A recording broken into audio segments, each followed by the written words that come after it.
Muy bien, vamos con nuestra primera entrevista en esta corta semana. Hoy es martes 7 de febrero. Vamos a revisar cuál es el panorama político de Ecuador después de las elecciones del pasado domingo. Para eso nos acompaña Pedro Donoso, reconocido analista político. Pedro, ¿cómo estás? Buenos días, bienvenido. Gracias por acompañarnos. ¿Nos escucha, Pedro? Gracias por la invitación. Lo tengo. Lo escucho bien. Estoy un poco mal en conexión, pero creo que es mi culpa. Bueno, esperemos poder llevar este diálogo sin mayores inconvenientes, mi estimado Pedro. Sorprendidos, yo creo que la gran mayoría de ecuatorianos, luego de los resultados de las elecciones del domingo, muchos de los cuales resultados que no nos esperábamos. En política hay una frase muy interesante que dice: en política no hay sorpresas sino sorprendidos, ¿no? Y muchas veces, digamos, si bien en efecto a mí también, digamos, ciertos resultados me causaron como mucha sorpresa, pero uno tiene que entender que los procesos políticos son procesos y que no necesariamente los hechos electorales están relacionados o no están relacionados con otros hechos finalmente. ¿A qué quiero llegar con esto, no? Quiero llegar a que, por ejemplo, si nosotros hacemos un mapeo de los grandes ganadores, esto siendo muy simplón, ¿no es cierto?, de los grandes ganadores de los procesos de las seccionales, vamos a ver que, por ejemplo, Pachacuti, que es uno de ellos, ¿no? Incluso finalmente en Quito, ¿no es cierto?, se queda muy cerca de captar la prefectura y se queda muy cerca de ganar la alcaldía de Quito, y eso también tiene que ver con la incapacidad que tenemos de hacer análisis de lo que sucedió, por ejemplo, en junio, ¿no es cierto?, de la movilización indígena, de lo que sucedió en octubre, ¿no? Es decir, digamos, lo importante es entender que hay que hacer análisis mucho más profundos y no análisis desde el sesgo del wishful thinking, decimos nosotros, ¿no? Esta frase de Mark Twain que dice: lo que nos mete en problemas no es lo que no conocemos, sino lo que creemos que está sucediendo, pero en verdad no está sucediendo. El Ecuador tiene otra mirada de la que nosotros, digamos, muchas veces estamos ajenos, y me incluyo como analista, y creo que las lógicas políticas y sociales tienen que ser analizadas mucho más profundamente. Es un fuerte remesón, y los grandes triunfadores, al parecer, es el movimiento correísta, Rafael Correa, que se hizo de dignidades importantes en muchas provincias del Ecuador. Incluso se habla de que tendría ya la mayoría en la designación de autoridades del CPCCS, Pedro. Totalmente de acuerdo, y aquí hay otro elemento también que es importante, ¿no es cierto? Esto no puede ser leído cuantitativamente, sino tiene que ser leído cualitativamente. ¿Qué quiero decir con esto? Que no es que quien más ganó prefecturas y alcaldías es el gran ganador. ¿Por qué? Porque lamentablemente en el Ecuador, ¿no es cierto?, hay provincias y ciudades que tienen mucho más peso político que otras, ¿no? Claro, pero lo de Guayas, lo de Guayaquil, mire usted nada más. Y el caso de Quito, por supuesto, con la alcaldía y la prefectura. A eso me refiero específicamente, porque, por ejemplo, digamos, Jaime Nebot ayer en su anuncio dice: nos quedamos con 2 provincias, es decir, ellos ganaron 2 prefecturas muy importantes, El Oro y Los Ríos. Pero ¿cuánto cuesta políticamente haber perdido Guayas, digamos, no? ¿Qué quiero decir con esto? Que la victoria de la Revolución Ciudadana no es solo una victoria cuantitativa, es cualitativa fundamentalmente por el contexto político también en el que se desenvuelve. Es decir, también muchas veces los sesgos de algunos actores políticos te determinan que el correísmo está muerto, por ejemplo, que no tiene ninguna vigencia. Y a la vuelta de la esquina te das con la piedra en los dientes, finalmente, porque no logras leer en verdad lo que puede suceder. La consulta popular, donde también, pues, la sorpresa es grande. Esperábamos que gane el sí, al menos en una buena parte de las preguntas, como la número 1, pero ya con un buen número de actas escrutadas, la gran mayoría. Al parecer en todas gana el no, y el presidente Lasso, incluso ayer en cadena nacional, bastante demacrado, lo aceptó. Es interesante porque a la larga la historia nos lo decía, ¿no? Es decir, otra cosa fue el wishful thinking, lo que quizás algunos sectores políticos querían que suceda. Muchas veces creen que lo que quieren que sucede, y no funciona así. La historia en el Ecuador nos ha dicho que los referéndums son valoraciones de gestión de los presidentes que los convocan, y la historia nos vuelve a dar la razón finalmente, ¿no? Es decir, vuelve a decirlo. Y además aquí hay una cosa muy interesante que tiene que ver con la discusión de las encuestas, por ejemplo, ¿no? Yo soy como muy creyente de que todas las encuestadoras son muy serias, ¿no es cierto? El problema es el uso de esas encuestadoras. Entonces, ¿qué es lo que sucedió con la consulta popular? Que nos enfocamos solamente en el sí y el no, y no nos enfocamos en las preguntas importantes. Yo había repetido esto en varios medios de comunicación, Perfiles de Opinión, por ejemplo, ¿no es cierto? A diciembre, a principios de enero, más bien dicho, hizo las 3 preguntas que había que hacer, ¿no es cierto? No por quién va a votar, por cuál va a votar, por decir el no, sino la primera: ¿usted ya decidió por quién votar? 75% te dijo que no sabía. Después, más o menos del 75% también te decía que esta consulta no es utilitaria y el 75% te decía que no reconoce las preguntas finalmente, ¿no? Entonces, ¿qué es lo que sucede? Que las encuestadoras te dicen, bueno, no importa, a pesar de que usted no ha decidido, aquí tiene una papeleta, vote como si fuera hoy, digamos, la votación, y la gente finalmente vota sí, porque eso es lo que he escuchado últimamente, pero ya la lógica de enfrentarte a la urna ya es un proceso mucho más, digamos, cerebral, ¿no? Entonces, si bien todos de una u otra manera están sorprendidos de los resultados, hay evidencia histórica y también había evidencia cuantitativa de la importante, no de la que consumimos, sino de la importante que te decía que había una probabilidad de que no gane. Creo que también la falta de información, la difusión de las preguntas, como usted menciona, Pedro, pesó y mucho. También la falta de campaña que hizo el gobierno, prefirió mantenerse al margen y ahí están los resultados. Con los mismos, el Ecuador pierde, por supuesto, porque habían preguntas que creo que eran muy importantes, otras no, pero habían unas que eran muy importantes y obviamente pierde también el presidente Lasso, que sale muy mal de todas estas elecciones seccionales, consulta popular, CPCS, todo.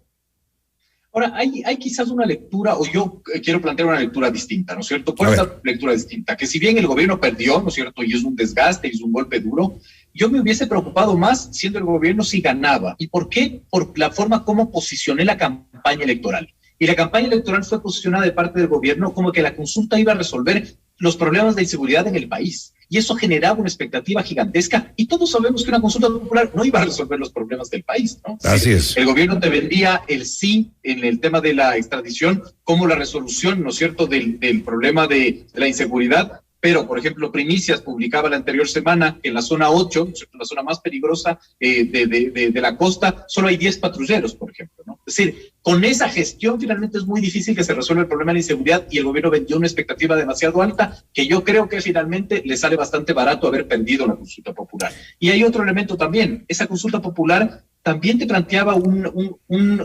sobrepoder al Ejecutivo para, digamos, designar autoridades. Entonces yo pongo esta hipótesis que capaz va a sonar rara, ¿no es cierto? Pero capaz que con los resultados que logró el correísmo, el mejor escenario es que Guillermo Lasso haya perdido la consulta, porque Lasso se queda hasta el 25.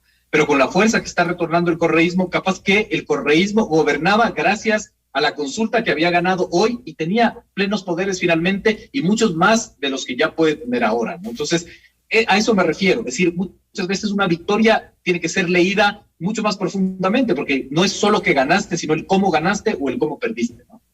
Interesante su análisis. Muchos hablan de que debería darse una crisis de gabinete, que deberían haber cambios ya urgentes en el gobierno de Lasso, que le quedan 2 años y un poquito más en el poder. Incluso en las últimas horas se ha hablado de que habría un cambio en el Ministerio de Gobierno y que Henry Cucalón pues habría sido tentado para ocupar ese importante, muy importante puesto, porque es el que debería tener todos los contactos en la parte política para que el gobierno pueda desenvolverse de la mejor forma. Yo creo que finalmente, si bien puede ser un tema de nombres, sí es un tema de falta de identidad del gobierno. Yo muchas veces he repetido en las entrevistas que usted ha tenido la gentileza de invitarme también. Es decir, no importa que cambien los nombres. Si el gobierno no tiene identidad y por ende una hoja de ruta clara, es muy difícil finalmente que venga alguien y cambie todo. Además que el presidente haga caso, pues, Pedro, parece que vive en su microcírculo donde pues no escucha realmente lo que le dice la gran mayoría y terminan haciendo lo que él quiere.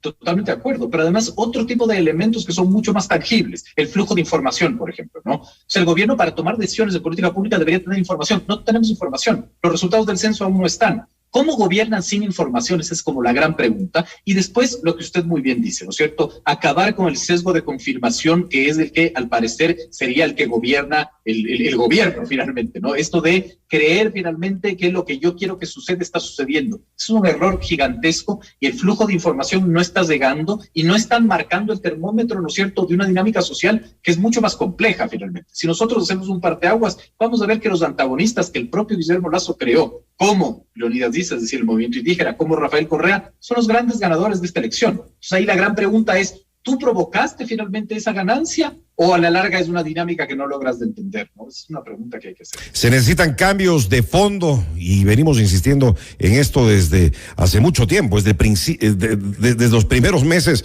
de gobierno, y que sean urgentes, pero ya, veamos cómo reacciona el gobierno, porque si no la va a tener muy difícil el seguir gobernando estos 2 años que le quedan, Pedro.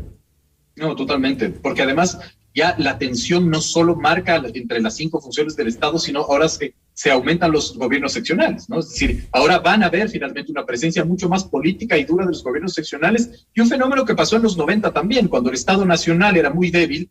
Usted se acordará, Cristian, que las figuras locales empezaron a emerger con mucho más fuerza, el mismo Paco Moncayo, Chato Castillo, Corcho Cordero, y en los 90, ¿no es cierto?, la política local era mucho más importante que la política nacional. Eso es un fenómeno que puede suceder si es que el gobierno no retoma, digamos, su posicionamiento y el gobierno nacional no empieza a tener mucho más presencia con ejecución presupuestaria, con finalmente obra física, con atención social.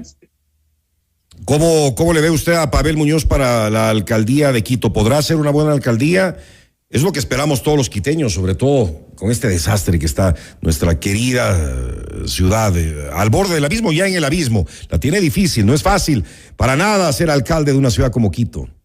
Totalmente de acuerdo, y aquí la gran pregunta es la gobernanza finalmente. En el caso de Quito, por ejemplo, la Revolución Ciudadana no tiene mayoría en el Consejo Metropolitano, tiene 8 votos, incluido el alcalde, y de ahí se van repartiendo. Esto quiere decir que la gobernanza también puede estar en peligro, pero además hay que sumarle un elemento fundamental también, que no solo tiene que ver con Quito, sino que ahorita las ciudades están enfrentando problemas muy graves. La inseguridad, por ejemplo, que es un problema que nos afecta directamente, es difícil de lograrlo directamente de parte de los municipios. Ahí hay un problema serio, y claro, ahorita manejar ciudades en este contexto político, en este contexto social, con este gobierno quizás que tiene una atención finalmente en dar dinero, etcétera, es mucho más complejo. Entonces, lo que usted plantea es muy cierto, y el correísmo ganó ahora, pero el punto es que si ellos no hacen una buena gestión, en el 2025 cambia absolutamente todo, ¿no? Es decir, ellos llegan con una alta expectativa, ¿no es cierto? Y el peor enemigo de los políticos es la expectativa. Si no cumplen esa expectativa, tenemos que ver en el 2025 cómo cambia el péndulo finalmente. ¿Qué puede pasar en Guayaquil con su nuevo alcalde a partir de mayo,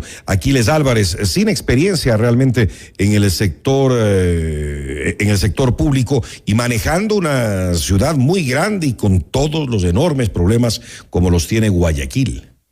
Y no siendo correísta, ¿qué quiero decir con esto? Que no es una figura del correísmo, ¿no? Es decir, es una figura prestada al correísmo, diría yo.